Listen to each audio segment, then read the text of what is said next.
කෙල්ලෝ හරි ආදරේ. මං ඊට ගමන් උම්ම දෙන්න හදනවා ග්ලාස් එකකින්ද බේරලා ඉන්නේ. ඔව්. මේක කියනවා මං ඔයාට ආදරේ කියලා එනවා එක එක නාටකම් එනවා. ඔව් මේක එක්ක ආව පෙරේද බදුල්ලි නම් මොකෙද්ද මන්ද එකේ. බලන්න ඉතින් කාට කියන්නද? මේ ළඟදී ගෑනු කෙනෙක් මැසේජ් කර හිටියා. බොරු කියන්න ඕනේ.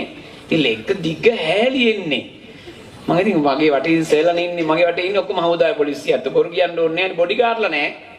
බොඩිගාඩ් ඉන්නවා 3 දෙනෙක්. කික්කිය 3 දෙනෙක් ඉන්නවා පන්සලේ. කලුයි නංගි තව නංගි 3 දෙනා. ඔව් උනත් මට එන බිල් දාන්නේ 450යි රයිස් එක දැන් මම අරගෙන රයිස් එකක් දැන්. බර ඉවරලා ගෙලිම කඩයක් ගන්න නැතුව ෆුල් රයිස් එකක් ගත්තා ගියා. මොකද අපි කන හොරකම් කරන්නේ. අවංක වෙන්න. මිනිස්සුන්ට අවංක වෙන්න කවදා බොරු කියන්න ඕනේ නැහැ. දැන් මේ දිවස මගෙන් ඇහුවා මොනවාරි යට හදන්න ඕනද කියලා. දන්නවා බේත් බොනවා කියලා. මම කියන්නේ අම්මා හදනවා. බලන්න තාත්තෙක් වගේ. බොරු එපා. බොරු වෙන්නේ මොකටද? බොරුවෙන් ජීවත් වෙන මේ පණ මිනිස්සුන්ගේ පණ තමයි මේ ශාසනය